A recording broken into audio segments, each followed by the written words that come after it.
የተከበራችሁ አድማጮቻችን ውይይታችን ይቀጥላል። ከዚህ ቀጥለን ደግሞ ሀቨር ለመዋጻ ሚያኤጼት ለያሂዳ ሚምሻልቲት ለቲኡማ ማአቫክ በጊዛአኑት እንደዚህ ከሚባለው ድርጅት ጋር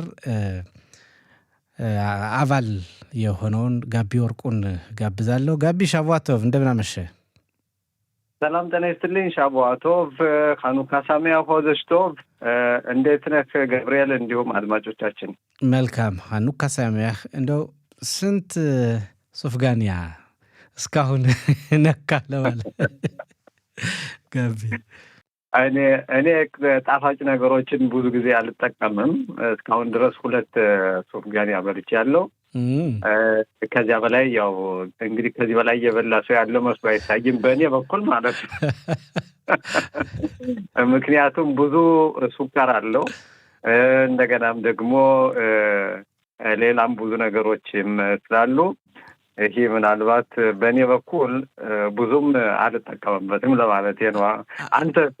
አንተ ብዙ ሳትበላ አልቀረህም መሰለኝ። እኔ በየቀኑ የተላከልኝን ሁሉ ሞክሬያለሁ። እንግዲህ ሀኑካ ሲወጣ ያው ጸሎት እጀምራለሁ ማለት ነው። አወርድልኝ ሩጫ ነው ወይ ጸሎት? አይ የደሃ አቅሙ ጸሎት ነውና። አይ በጣም ጥሩ። አዎ ጋቢ፣ አሁን ካንተ ጋር ዛሬ እንድንወያይ ሐሳቤ ምንድን ነበር? ሀቨር ለመዋጻ ሚያኤጼት ለያሂዳ ሚምሻልቲት ለቲኡም ማአቫክ በጊዛአኑት ይላልና ይሄንን ጋቢ ያለበት ሲባል ሰማሁና መጀመሪያ ተርጉምልን እስኪ። ረጅም ነው ነገሩ። በአማርኛ ተርጉምልን አንተ፣ በአማርኛው ቱባ ስለሆንክ ማለት ነው። ምንድን ነው? እንግዲህ በመጀመሪያ በእውነት በጣም ይህ ዘረኝነት ባለበት ቦታ ያ ዘረኝነት ደግሞ መዋጋት ያስፈልጋል። ይህም ደግሞ የሚለው ምንድን ነው? ዘረኝነትን ለመዋጋት የተመሰረተ መንግስታዊ ግብረ ኃይል ማለት እንችላለን። ወይም ደግሞ አሟታ አሚያየት ለቲኡም ማአቫክ በጊዛአኑት ዘረኝነትን ለመዋጋት አማካሪ ምክር ቤት የሚል ነው። ይህም ደግሞ ከመንግስት ሰራተኞችና እንዲሁም ደግሞ ከህዝብ አካል ወይም ህዝባዊ ከሆኑ ሰዎች ተወጣጦ የተመሰረተ ምክር ቤት ነው። ይህን በተመለከተ እንዳየኸው ከመንግስት በኩል አራት ወኪሎች አሉ። ከህዝብ በኩል ደግሞ 3 ወኪሎች አሉ። በአጠቃላይ 8 ናቸው በአጠቃላይ ማለት ነው። በመንግስት በኩል ስንል የመንግስት ሰራተኛ መሆን ነው ወይስ የፓርላማ አባል መሆን ነው? ነው የመንግስት ሰራተኛ ናቸው። ማለትም ይሄ ምክር ቤት ወይም ደግሞ ዘረኝነትን በተመለከተ የሚያማክር ለመንግስት አካል የሚያማክርና ዘረኝነትን እንዴት መዋጋት አለብን በሚለው ላይ የበለጠ ትኩረት በማድረግ በእስራኤል ሀገር በተለይ በእኛ ማህበረሰብ በስራም ቦታ ሊሆን ይችላል፣ በትምህርት ቤትም ሊሆን ይችላል፣ በውትድርናም፣ በጤና በተለያዩ ነገሮች የሚፈጸሙ በእኛ ማህበረሰብ ላይ በፖሊስ የሚፈጸሙ ዘረኝነቶችንም በተመለከተ በእነሱ ላይ ምን ማድረግ አለብን፣ እንዴትስ መቀነስ አለብን፣ እየተከሰቱ ያሉትን እነዚህን ክስተቶች እንዴት ነው ማውረድ ያለብን፣ መቀነስ ያለብን፣ ጭራሽስ ማጥፋት ያለብን እንዴት ነው በሚለው ላይ በዚህ ላይ ይመክራል። እነዚህ አባላቶች እኛ ማለት ነው ይህን ለመንግስት ወይም መጨረሻ ላይ ይህንን ተግባራዊ ማድረግ ያለበትና እርምጃ መውሰድ ያለበትም የመንግስት አካል እንደሆኑ መጠን በዚህ ላይ እኛ ይህንን ከህብረተሰቡ የምናየውን የምንሰማውን እና በአጠቃላይ የሚከሰቱ የዘረኝነት ክስተቶችን እነዚያንም በመያዝ የመንግስት መስሪያ ቤቶች በሚያደርሱት ዘረኝነት እንዲሁም ደግሞ ሌላ የግልም ይሁን ሌሎች ተቋማት የሚያደርጉትን ዘረኝነት ያንን በማጠራቀምና በማሰባሰብ ከህብረተሰቡ የምናገኘውና ያለውን በመያዝ ምን መሰራት አለበት፣ ምን መደረግ አለበት፣ ወደፊት ምናልባትም ይህንን ጨርሶ ወደ ታች ዝቅ ለማድረግ በክነሴት ህግ መደንገግ አለበት ወይስ እንዴት ነው መዋጋት ያለብን በሚለው ላይ በዚህ ላይ ያው እኛ እንነጋገራለን። በእርግጥ እኔ ወደዚህ ከገባው በዚህ አመት በመስከረም ወር ነው። ስለዚህ አሁን አንዳንድ እንቅስቃሴዎችን እያደረግን እንገኛለን። በነገራችን ላይ ይህ የምክር ቤት ወይም ደግሞ ሟታ የሚገኘው መማክርት እንበለው። አዎ መማክርት። እሺ አስተካከልከኝ፣ በጣም አመሰግናለሁ። እና ይሄ የሚገኘው በፍትህ ሚኒስቴር ጽህፈት ቤት ውስጥ ነው። ስር ነው። በዛ ስር ነው የምትገኙ። በፍትህ ሚኒስቴሩ ጽህፈት ቤት ስር ነው የምትገኙ። በትክክል። ስለዚህ ይህም ደግሞ የሚያደርገው ህግን በተመለከተ በተለይ የእኛ ማህበረሰብ ጋዲ አንድ ጥያቄ ልጠይቅ፣ ላቋርጥ፣ በጣም ይቅርታ። ዘረኝነትን ለመከላከል መንግስት በሚያደርገው ትግል የመንግስትን አካል ዘረኝነትን በተመለከተ የሚያማክር መማክርት ናችሁ እናንተ አይደለ?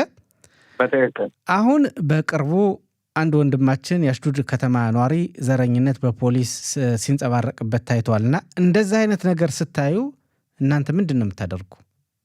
አዎ እንግዲህ በመጀመሪያ ሞሼ በአሽዶድ የደረሰበትን እንግልት በፖሊስ የደረሰበትን እንግልት በተመለከተና ጥቃት እጅግ በጣም አሳዝኖናል። ወዲያውም ይሄ በቪዲዮም ተቀርጾ እንደወጣ ከዚያም በቀጥታ እናቱንም በስልክ በማነጋገር ከነሱም ደግሞ ያላቸውን በውስጥ የተቀረጸ ሌሎችን ቪዲዮዎችም በማሰባሰብ ይህንን ቀጥታ ወደዚህ ወደኛው ቡድን በማስተላለፍ ይሄ ጉዳይ እልባት ሊሰጠው ይገባል። አሁንም በፖሊስ በኩል ይሄው እንዲህ አይነት ድርጊት እየተፈጠረ ነው፣ እየተከሰተ ነው። ስለዚህ ይህን በተመለከተ እንዴት ነው መቋቋም የምንችለው? በየጊዜው የምናየው ሁኔታ በፖሊስም ይሄ አሁንም እየቆመ አይደለም በሚል ይህንን ባስተላለፍኩት መሰረት ወዲያውኑ ቀጥታ ከፖሊስ ከፍተኛ አዛዦች ጋር በዚህ ላይ ውይይት ተጀምሯል። ጉዳዩን አስተላልፈናል። በዚህ ላይም ይህን ጉዳይ የፈጸሙ ፖሊሶች እነሱም መጨረሻ ላይ መመርመር እንዳለባቸው ነው የእኛ ጥያቄ። መመርመር አለባቸው። መሐሽ ወይም ደግሞ የፖሊስ መርማሪ ክፍል በዚህ ውስጥ ጣልቃ በመግባት ይህንን በውትድርና ውስጥ ያገለገለ በዚያም ደግሞ ትንሽም በውትድርና በነበረበት ጊዜ የመንፈስ ችግርም የደረሰበት ሰው ነው። ስለዚህ ይህን መሆኑ እየታወቀ እነሱም እያወቁ እሱም እያነጋገራቸው እነሱ ግን ከፍተኛ የሆነ እንግልት በሱ ላይና መጨረሻ ላይም ደግሞ ታስሮ እንዲሄድና እዚያም ደግሞ ወደ ሌላ ቦታ በመውሰድ እጅግ የሆነ አንደኛ ብዙ እሱ የሚጠቀማቸው ወይም ደግሞ የሚወስዳቸው ከኒናዎች ነበሩ።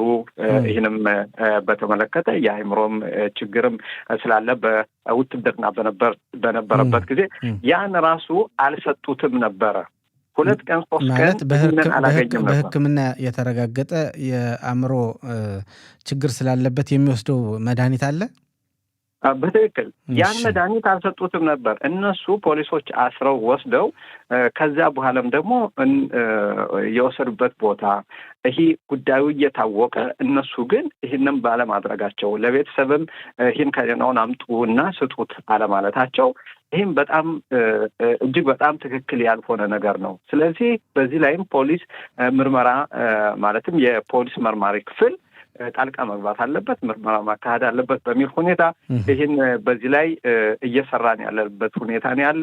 ሌሎችም እንደዚሁ ክስተቶች በሚከሰቱበት ጊዜ አንደኛ ወደ እኔም ቀጥታ ቢደውሉልኝ መልዕክቶችንም ቢያስተላልፉልኝ ለወደፊት ይህን በተመለከተ በከፍተኛ ደረጃ ችግሮች ከያሉበት ወደ እናንተ ከደረሱ እናንተ ወደሚመለከተው አካል ለማቅረብና በሀገር አቀፍ ደረጃ እልባት እንዲሰጥ ነው። በትክክል ዋናው ነገር እሱ ነው። እኛ የምናደርገው ግን ጋዲ አንድ ድርጊት ዘረኝነት ጋቢ አንድ ድርጊት ምናልባት ከሌላ ጋዚ ጋር እንዳይጋጭ ነው።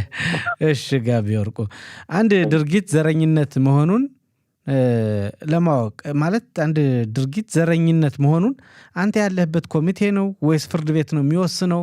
የሚያሻማ ነገር ሲሆን እንዴት ነው? አሁን ለምሳሌ አንድ ፖሊስና አንድ ኢትዮጵያውያን ነጩ በበላይነት የሆነ ነገር ኢትዮጵያውያን እያደረሰበት ቢታይ ወይ አንድ ነጭ ሲቪል የሆነ ግለሰብ በፖሊስ ጥቃት እየደረሰበት ቢታይ ዘረኝነት ይሁን አይሁን የሚወስነው አካል ማን ነው? ፍርድ ቤት ነው? እናንተ ናችሁ? ማን ነው ወሳኙ? እንግዲህ ሁሉንም ነገር በጣም ጥሩ ጥያቄ ነው። ሁሉም የእኛ ማህበረሰብ ወይም ደግሞ ወጣቶች የኢትዮጵያ ቤተ እስራኤላውያን ከፖሊስ ጋር ተጋጩ ማለት ሁሉም ነገር ዘረኝነት ነው ማለት አይደለም። አዎ ለዛ ነው ነገሩ ግልጽ እንዲሆን ነው። አዎ ግልጽ እንዲሆን ግን ይህንን ለምሳሌ አሁን አንዳንድ ክብረ ነክ የሆኑ ስድቦች አሉ። ጥቁሩን የኛንን በተመለከተ ለይተው የሚሳደቡ ወይም ለይተው የሆነ እንግልት የሚፈጥሩ፣ በሌላ በኩል ደግሞ ይህን በተመረኮዘ ሁላችንም ግልጽ ነን የምናየውና ሁላችንም የምንረዳው እንዴት ዘረኝነት ምን እንደሆነ። ለምሳሌ አሁን አንድ ነጭና ሁለት ከዚህ በፊት እያየ ነው ማለት ነው በተላቪቭ ከተማ። ከዚያ የኛ ሁለት ወጣቶች ሲቀመጡ ወዲያውኑ ፖሊስ መጥቶ ምን ትሰራላችሁ እዚህ? ለምን ተቀመጣችሁ? ብሎ እነሱን የመጠየቅና ትዕዛዞታቸው ወይም መታወቂያ መጠየቅ ያን ሁሉ እናያለን። ነጭ ቢሆኑ ኑሮ የማይጠይቀውን ጥያቄ ማለት ነው አይጠይቅም። ይህ ማለት ምንድን ነው? ይህ በእነሱ ላይ ትኩረት ወይም ደግሞ ፕሮፋይሊንግ እነሱን ለይቶ ምን ታረጋላችሁ፣ ምን ትሰራላችሁ፣ ልክ እነሱ በዚያ ቦታ መገኘት እንደሌለባቸውና ይህን የመሰሉና ሌሎች በስራም ቦታ ለምሳሌ አሁን ሌሎች ሰራተኞች የሚያደርጉትን ያ ተቀምጦ ግን በእኛ በኩል ያለን አንድን በሌላ ያው በስራው ድክመት ሳይሆን በስራው ድክመትም ቢሆንም ቢኖረው ሌላ ክብረ ነክ የሆኑ ወይም ደግሞ እሱንን በዘረኝነት ትኩረት የተደረገ ንግግር ወይም ደግሞ ስድብ ወይም ደግሞ በዚያ ምክንያት ከስራ ማባረር የተለያዩ ነገሮችን ያን በምናይበት ጊዜ ያን መጨረሻ ላይ ግልጽ የምናደርገው ምንድነው? ጉዳዩን ከተመለከትን በኋላ ካየን በኋላ ይህ ምንድነው? ዘረኝነት ነው ወይስ በአጠቃላይ በሰራተኛና በአሰሪ መካከል የሚደረጉ ወይም ደግሞ በፖሊስና በወጣቶች መካከል ወይም ደግሞ በሌላው ዜጋ በሚደረግ መካከል ነው የሚለውን ሁኔታ ማየት የምንችለው በዚህ ሁኔታ ነው። ለምሳሌ አሁን ያን አሽዶድ የተፈጠረው ነገር በምናይበት ጊዜ እርግጠኛ ነኝ ሌላ የኢትዮጵያ ወይም ኢትዮጵያዊ ባይሆን ኑሮ ወይም ደግሞ ሌላ ዜጋ አሽከናዚ ቢሆን ኑሮ እንደዚህ ያደርጋሉ ብዬ አላምንም ነበረ። ምክንያቱም ይህንን በተመለከተ እሱ አይኔ ችግር አለብኝ የሃይማኖት ችግር አለብኝ እያለ ይህንም ደግሞ ፍርሃት ይለኛል፣ ሌሎችን ነገርም እንትን ይለኛል። ለዚህም ነው ከዚህ ወጣሁት። የያዘውንም ደግሞ ምሳር ይዞ ነበር መጠርቢያ። ያንም ደግሞ እንኩ ብሎ ከሰጣቸው በኋላ እሱንን የመደብደብ መብት አልነበራቸውም። በእሱ ላይ ኃይል መጠቀም ጭራሽ አልነበራቸውም።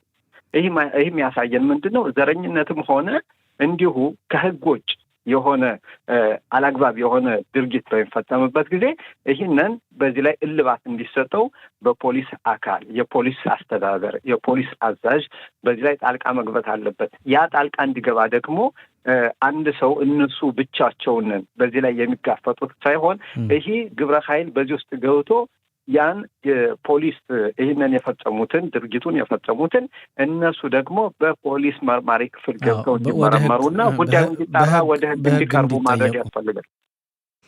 ሌላው ጋቢ ሁለተኛው አርዕሴ ከጊዛኖት ጋር አይገናኙ፣ ግን ካለመግባባት ጋር ይገናኛል። ምንድን ነው? አንዳንድ ጊዜ አዲስ ገቢዎች ስንሆን ማርካስ ክሊጣ ስንኖር ከልጅ ጋር መጋጨት አለ፣ ለመቅጣት ተብሎ ከባልና ሚስት መነጋገር አለ፣ መኮራረፍ አለና እንደው አይበለው እንጂ ወይ ባል ሚስቱ ጋር የሆነ ነገር አደረገ ተብሎ ወይ ልጁን የሆነ ነገር ሊቀጣ ባደረገው እንትን ወይ መታ ተብሎ ደበደበ ተብሎ ወደ ፖሊስ ወደ ፍትህ አካል በሚሄድ ጊዜ ፍትህ ሳይሆን የምናየው ለእኔ እንደውም በግሌ ብዙ ሰዎች የሚደውሉልኝ ስላሉ ነው። በተለይ በአዲስ ገቢ ሁኔታ የቋንቋ ወይም ደግሞ በማርካስ ክሊጣ በሚቀመጡ ሰዓት መብትና ግዴታቸውን ችግር በሚደርስባቸው ጊዜ አዲስ ገቢዎች አለንላችሁ፣ ይሄ ነው መብታችሁ፣ ይሄ ነው እንትናችሁ የሚል ሳይሆን የማስፈራራት ብቻ ነው። እንዲህ ካረክ ልጅ ግን ገደል ገባሃት፣ ሚስትህ እንዲህ ተብለህ ከተናገርክ አለቀልህ ይባልና አንድ ቀን አንድ ሰው በስተት ሚስቱን ልጁን ተናግሮ በፖሊስ ቁጥጥር ስር በሚሆን ጊዜ በጣም በጣም በጣም ተመልሶ በኋላ ትዳሩን ቤተሰቡን ለማስተካከል የሚቸገርበት ደረጃ ላይ የሚል በርካታ ሰዎች በተለይ አዲስ ገቢዎች የሚናገሩት ጥያቄ ያለና እንደዚህ አይነት ሮሮ አንተ በግል ይደርሳል ወይ ጋቢ? በትክክል በእውነት እጅግ በጣም አስከፊ የሆነውና የአዲስ ገቢዎች ወደ እስራኤል ከመጡ በኋላ ከፍተኛ የሆነ ችግር እየደረሰባቸው ያለ በተለይ በፖሊስ በኩል እየደረሰባቸው ያለው ሁኔታ እጅግ በጣም ከባድ ነው። ምክንያቱም አንደኛ ከባህልም አንጻር ከህግም ደረጃ በኢትዮጵያ በነበርንበት የነበረውንን የህግ አተርጓጎም ወይም ደግሞ ሂደትን በተመለከተ እንደገና ወደ እስራኤል ደግሞ ስንገባ ያለውና ከባህልም አንጻር እስካሁንም ደግሞ በቤተሰብ ደረጃም እንዴት በኢትዮጵያ ሁነን ስንመራ የነበረውንን ቤተሰባችን፣ ባለቤታችን፣ ልጆቻችን እንዴት ስንመራ እንደነበረ ከዚህም ከደረስን በኋላ ደግሞ ምን አይነት ህጉ የበለጠ ጠንካራና ከረር ያለ መሆኑን በዚህ ላይ ጠንከር ያለ ትምህርት የተሰጠ መስሎ አይታይም። በርካታ ሰዎች በዚህ ላይ በተለይ በፖሊስ የወንጀል ፋይል የተከፈተባቸው እነሱም ደግሞ በእስር ቤት ራሱ የገቡና የሚማቀቁ እጅግ በቋንቋ የማይገናኙ የገቡበት እስር ቤትም ደግሞ ለእነሱ ተስማሚና ጠቃሚ ያልሆነ ማለትም እነሱ በትንሽ ነገር ወደ ትልቅ ነገር ደርሶ በባልና ሚስት መካከል በትንሽ ነገር ተነጋግረው ከከሌ ጋር ለምን ቁመሽ አወራሽ በሚለው ላይ በዚህ ላይ ከዚያ በኋላ ለማህበራዊ ጉዳይ ሰራተኞች ተነግሮ እነሱ ደግሞ አይ በቅናት መንፈስ ከዚያ በኋላማ የወለደ ጉዳት ሊያደርስባቸው ነው በሚል ሩጠው ወደ ፖሊስ በመሄድና ያን ሰው በማስያዝ እዚያ በኋላ የሚደርስበት ሁኔታ እጅግ በጣም ከባድ እንደሆነ የሚያሳይ እዚያ በኋላ ራሱ ሚስቶች አይ እኔ ወደ ፖሊስ አልሄድኩም፣ እኔ እኮ የሄድኩት ምናልባት ይመከር ብዬ ነው፣ ግን አሁን የደረሰበት ሁኔታ ግን እሱ ወደ እስር ቤት ሄደ በማያውቀው ቋንቋ ከማውቀው ማህበረሰብ እንዲሁም በወንጀል ምንም ጊዜ በኢትዮጵያም ሳለ በወንጀል ምንም ተሳትፎ የማያውቅ ሰው አሁን ከወንጀለኞች ጋር ሄዶ በሚገባበት ጊዜ እጅግ በጣም ከፍተኛ እንግልትም የሚደርስበት እንደገና ልጆች አባታቸውን እየሳሱ በርካታዎችን በየእስር ቤቱ እጅም የጎበኘኋቸው አለ። ከዚያም በማየትባቸው ጊዜ በእስር ቤት እጀ በሚጎበኝበት ጊዜ በሰሜንም በተለይ በሰሜን በኩል በብዙ ቦታዎች እስር ቤት ቦታ ሄጄ ነበረ እና እነሱ ራሱ ቋንቋ እዚያ ለመነጋገር እና ምን ያስፈልገናል የሚለውን ሁኔታ ለመናገር ምንም የማይችሉ እዚያ ውስጥ ገብተው ሳይ እጅግ በጣም የሚያሳዝን ሁኔታ ነው። እንደገናም ደግሞ በፖሊስ ተይዘውም ምርመራ ሲካሄድላቸው አንደኛ በራሳቸው በተወለዱበት አፋቸውን በፈቱበት ቋንቋ ነው መመርመር ያለባቸው። ያ ሳይሆን ግን እነሱን አቅርበው እንዲሁ ዝም ብለው በዕብራይስጥ ምርመራ አካሂደው የተናገሩት የሚፈልጉትና የቀረቡበት ወንጀል ራሱ ምን እንደሆነ በደንብ ሳይረዱት መጨረሻ ላይም ደግሞ እንደዚህ ለስር የሚንገላቱም አሉ። ከዚህ ላይ መሆን ያለበት አንደኛ እዚህ ወደ እስራኤል ሀገር እንደመጡ እጅግ በጣም ከፍተኛ የሆነ ምክር አዘልና ትምህርት መሰጠት አለበት። በዚህ ላይ የበለጠ ትኩረት መደረግ አለበት። እንደገናም ደግሞ ወደዚህ የሚመጡ ወገናችን አዲስ ገቢዎችም ደግሞ እስራኤል ያለው ሕግ ይህ በጣም እጅግ በጣም ለየት ያለ ነው። በኢትዮጵያ እንደነበሩ ልጆቻችን ቆንጥጠን እናሳድጋለን የሚባል አይደለም። ልጆቻችን እንደዚህ በጥፊ መተን እናሳድጋለን ማለት ወይም ደግሞ እናስተካክላለን ማለት ነው። ባለቤታችንም ደግሞ እንደዚሁ መትተን ወይም ደግሞ እንደዚህ አድርገን በዚህ ላይ እሷንም ወደዚህ እንመልሳለን የሚባል አይደለም። አዎ መመካከር ጥሩ ነው፣ መምከር ጥሩ ነው። ከዚያ ውጭ ግን እጅ ማንሳት፣ መደባደብ ከዛ በኋላ ደግሞ ራሱ እንኳን ባለቤቱ ወይም ልጆች ሄደው ለፖሊስ ሁኔታም ባይሞሉ ወይም ሄደውም ይሄ ደርሶብናል ባይሉ ያየ ሰው ሄዶ ይህንን ለፖሊስ ይጠራል፣ ፖሊስ ይዞ ይሄዳል። አሁን በተለያዩ መርካዝ ክሪስታ የተፈጠረው ምንድን ነው? እንዲህ ባልና ሚስት ከፍ ብለው በሚገናተሩበትና በሚነጋገሩበት ጊዜ ወይም ሚስቲቱ ወጣ ስትል ተኮረፋ ወይም ተቆጣ ሲያወት አይ ምን ደረሰብሽ ብለው የማህበራዊ ጉዳይ ሰራተኞች ሊጠይቋት ይችላሉ። ወይም ደግሞ እዚያ አስተርጓሚዎች ሊሆኑ ወይም ደግሞ እነሱን እገዛ የሚያደርጉላቸው ይኖራሉ። እነሱ ደግሞ የሚያስቡት ምንድን ነው?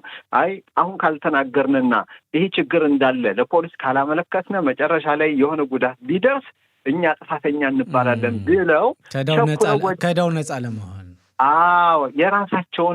የራሳቸውን ስም ወይም ደግሞ እነሱን ንጹህ ለማድረግ ወዲያውኑ ሄደው ለፖሊስ ያመለክታሉ። ወይም ሌላ ያመለከተው ፖሊስ ደግሞ አይ እንዲህ እየተባለ ዝም እያልቀመጥን ይልና ይወስዳል። ከወሰደ በኋላ ምንድነው ሰውየው ይገባል ወደ ምርመራ። የሚናገረውን አውቀውም የሚጠይቀውን ወደዚህ ነው። አንዳንዴም ደግሞ ዝም ብሎ ቸንኬን ሊል ይችላል ዝም ብሎ ነገሩ ሳይገባው ሳይረዳ። አንዳንዶችም ዕብራይስጥ እንኳን በደንብ እንችላለን ብለው ከዛ በሚደርሱበት ጊዜ ቅጡ ይጠፋቸዋል። ግን በራሳቸውን ቋንቋ አንዳንድ ጊዜ በግሌ እኔ የሚደርሰኝን የስልክ ሰዎች ወይ መንገድ ላይ ሲያገኙኝ የሆነ ቦታ ሲያገኙኝ የሚሉኝን ላካፍልህ ጋቢ። አሁን በየማርካስ ክሊታው አስተርጓሚ ተብለው የሚሰሩ ኢትዮጵያውያን ወጣቶች አሉ፣ ትልቆችም ሊሆኑ ይችላሉ። እነዚህ ሰዎች እርግጠኛ ነኝ ተንኮል የለባቸውም። ግን ምን አለባቸው መሰለ ዕብራይስጥ ይችላሉ፣ የአማርኛ ችግር አለባቸው። ስለዚህ እነዚህ ባልና ሚስቶች ወይ ልጅና አባት በሚገናተሩ ጊዜ በደንብ ተረድቶ ሰውየውን በፖሊስ በሚጠራም ሆነ ወይም ደግሞ በማህበራዊ ጉዳይ በሚጠየቅ ጊዜ በደንብ ሰውየውን ተረድቶ የመተርጎምና ወይም ሚስትየዋን የመተርጎም ልጅየውንን አባት እንደዚህ ለማለት ፈልጉ ነው ብሎ የማስረዳት ነገሩን ወደታች የማውረድ በአማርኛ እነዚህ አዲስ ገቢዎች በሚፈልጉት መጠን አማርኛቸው ደካማ ነው ብዬ አስባለሁ። እነዚህ ሰዎች ተርጓሚዎች መጥፎ አይደሉም። ሰዎች እንዲለያዩ ፈልገው አይደለም። ዕብራይስጣቸው በጣም ጥሩ ነው። የአማርኛ ችግር ስላለባቸው ከዚህ የተዛባ የአማርኛ ትርጉም ምን ያክል መፋለስ እንደሚጋለጥ እንደሚያጋጥም በርካታ ሰዎች ይናገራሉና አሁን ችግሩን አወራን ጋቢ። ግን እንደዚህ አይነት ነገር በትንሽ በአማርኛ ትርጉም በአማርኛ ስህተት ሰዎች ትዳራቸውን አንዳንድ ጊዜም ሀገሪቱን ይሄን የሀገሪቱን ሲስተም በእኔ ላይ ዘረኝነት ነው ብለው እንዳያስቡና የሀገሪቱ ሲስተም ላይ እምነት እንዳይኖራቸው ስለሚያደርግ መፍትሄ ምን ቢሆን ትመክራለህ? ለጊዜው ባለን የሬዲዮ ውይይት። አሁን እንግዲህ ገብርኤል በእውነት ትክክለኛውን ጉዳይ አስቀምጠዋል። አንዳንዴም ምንድነው ሀበሻ በመሆኑ ብቻ አይመጡ ያስተረጉማል ብለው የሚያስገቡት ሰው አለ። ያ ደግሞ ምንድን ነው አንዳንዴም አለመግባባት ሁሉ አለ። አባባሎች አሉ በአማርኛ የምንላቸው እነዚያን አባባሎች በትክክል ወደ ዕብራይስጥ የመተርጎምና በዕብራይስጥ ደግሞ ትክክለኛውን አባባል የማስቀመጡ ሁኔታ በዚህ ላይ የለም። ስለዚህ አሁን ችግሩ ምንድን ነው አለ ተብሎ ማድረክ ነው ወይም ደግሞ የነሱ ረዳት ነው ተብሎ በጥሩ ሁኔታ ያስተረጉማል ተብሎ ነው። እሱ እውነትም እንዳልከው የሚችለውን ያህል ያደርጋል። ቢሆንም ግን ይህን ችግር ለመቅረፍ አሁንም በመጀመሪያ ደረጃ በዚህ የሚስተማሩና ለዚህ እርዳታ አገልግሎት የሚሰጡ ልክ ማንኛውም ባለሙያ አንተ ጋዜጠኛ ሆነ ባለሙያ ሆነ በፕሮፌሽናል ደረጃ እንደምሰራው እነሱም ደግሞ ለማስተርጎም ትክክለኛ የሆነ ትምህርት መስጠት አለበት። ለእነሱ መጀመሪያ ገለጻ ቢሰጥ ጥሩ ይመስለኛል። እንደውም ራሱ ትምህርት መሰጠት አለበት። እነሱ ዕብራይስጥ ታወቀንና እንደዚያ ከሆነማ ነጩስ አስተርጓሚም አይሆንም። ዋናው እኮ ምንድን ነው በትክክል አግባብቶ የሚናገርና አንዳንዴም ደግሞ እንዴት ነው እዚህም አዲስ ገቢዎች ናቸው። አዲስ ገቢዎች እንደመሆናቸው መጠን ደግሞ ብዙ ነገሮችን ላያውቁና ላይረዱ ይችላሉ። ስለዚህ እነሱ የሚሉትን በሙሉም ራሱ መተርጎምና እንትን ማለት ሳይሆን ማግባባት እንዲህ ነው እንደዚህ ነው ነገሩ እንደዚህ ነው መረዳት ያለብን ይሄን ነው በዚህ ሁኔታ ነው መሄድ ያለበት ነገሮችን ቀና እያደረጉ የማነጋገርና ከዚያም ብዙ በርካታ ነገሮች የሚጠይቋቸው አሉ። ለምሳሌ አሁን ከዚህ በፊት አንድ ነገር ልንገርህና ገብርኤል ከዚህ በፊት አገሪቱ ስትቋቋም አንስቶ በመርካስ ክሊታ ወይም በጊዜያዊ መጠለያ ማስጋን አልነበረም ወይም ደግሞ ማቀዝቀዣ አልነበረም። ያ በጣም ለበርካታ ዓመታት ይሄ ነበረና ግን ባለፈው 3 ዓመት የሚሆን በየጊዜው ይህንን ለማድሪኮች ወይም ደግሞ እዚያው ለሚሰሩ ሰራተኞች እያቀረቡ ምንም መልስ አልነበረም። እዚያ ይህን ጉዳይ ግን ወደ እኔ እንዳቀረቡልኝ እዚያ በኋላ ማለት በተወሰኑ ማርካስ ክሊታዎች ነው ወይስ በሁሉም ማርካስ ክሊታዎች? በሁሉም በአገሪቱ ጭራሽ አልነበረም። እዚያ ይህንን ጉዳይ ግን እንዳመለከቱልኝ ማለትም ሃይፋ የሚገኝ ማርካስ ክሊታ ወይም ነቬ ሻዕናን ሀኒታ የሚባል ማርካስ ክሊታ ከዚያ አልኳቸው ምንድነው ይህንን ጉዳይ በተመለከተ በቪዲዮ ቀርጾና አስተላለፉልኝ። ያን በቪዲዮ ቀርጸው አስተላለፉልኝ። በከፍተኛ ደረጃ ይህንን በማጋለጥና ይህን ጉዳይም ወደ ከፍተኛ ደረጃ ለሚኒስተሩ ለክሊታው ሚኒስተር በማድረስ መጨረሻ በ3 ሳምንት ውስጥ ማዝጋን በሁሉም በአገሪቱ ባለው ማርካስ ክሊታ እንዲገባ አደረግን። እውነት ጋቢ እውነት ነው። በትክክል 2 ሚሊዮን በላይ የሚል በጀት ተመድቦ ለዚህ ለሁሉም በ17 መርካዝ ክሊታዎች ውስጥ በአገሪቱ እንዲገባ አደረግን። ማለትም ይህ ማለት ምንድን ነው? አንድ ነገር በሚከሰትበት ጊዜ ከዚያ የሚሰሩ ሰራተኞች ጉዳዩን አዳፍነው መቀመጥ የለባቸውም፣ ማስተላለፍ አለባቸው። ሲተላለፍ ደግሞ ያንን ወደ ስራ የምንገባበት ሁኔታ ይመጣል። ይህን ካላደረግን፣ ይህን የማንሰራ ከሆንን፣ ከዚያ ቁጭ ብለን ለደሞዝ ብቻ የተቀመጥነ ከሆነ ይህ በጣም ትልቅ ችግር ነው። ምክንያቱም ሁላችንም አሁን ቅድም የጠቀስነውን ዘረኝነትን በምንዋጋበት ይሄ ምክር ቤት ወይም ደግሞ መማክርት ቤት ከዚያም ደግሞ አሁን እኛ በነፃ አገልግሎት ነው ይህንም ገብተን ለወገን የምናግዘው ማለት ነው።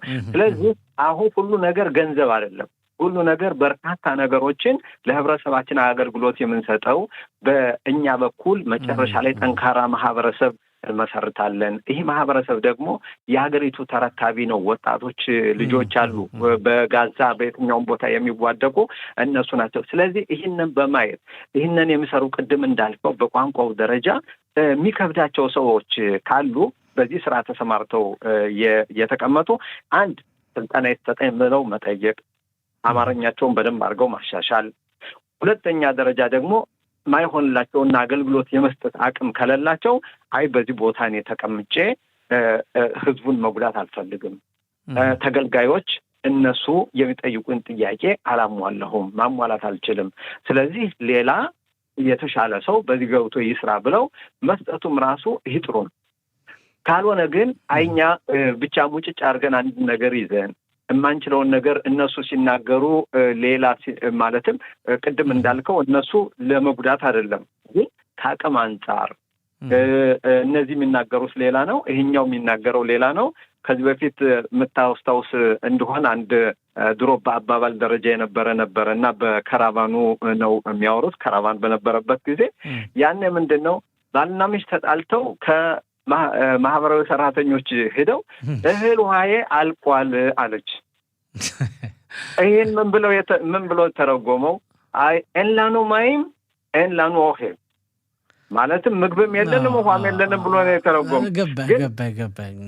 ስለዚህ እሷ ግን ከእሱ ጋር መኖር አልፈልግም ነው ያለችው። እህል ውሃ ያልቋል እና ይህን ለምሳሌ ማገናዘብ ያስፈልጋል። ያንን ካላገናዘብነ ያንን ማናይ ከሆነ መጨረሻ ላይ ምንድን ነው አንድ ነገር በትክክል አባባሉን ወደ እውነተኛው ለማምጣት ያለን ጊዜ ማጭር ስለሆነ ጋቢ እኔ በጣም አሁን ከሚቆጨኝ ነገር ማለት ነው አዲስ አበባም ጎንደርም ኢትዮጵያን በተለያዩ አካባቢዎች ብዙ ዓመታትን ጠብቀው እዚህ ሀገር የገቡ ሰዎች በተወሰነ የአማርኛ ቃላት ትዳራቸውና ቤተሰባቸው ፍልስልስ ሲል ማየት በጣም ነው የሚቆጨኝና እንደዛ አይነት ነገሮችን እንደው በሀገር አቀፍ ደረጃም ከተቻለ ወይም ደግሞ እንደው የሆነ ነገር ሆኖ እንደው በየማርካዝ ክሊጣው እንደዚህ አይነት ችግሮች የሚፈጠሩ እና ብዙ የሚያፋልሱ ከሆነ መፍትሄ ቢፈለግላቸው ባይነኝ።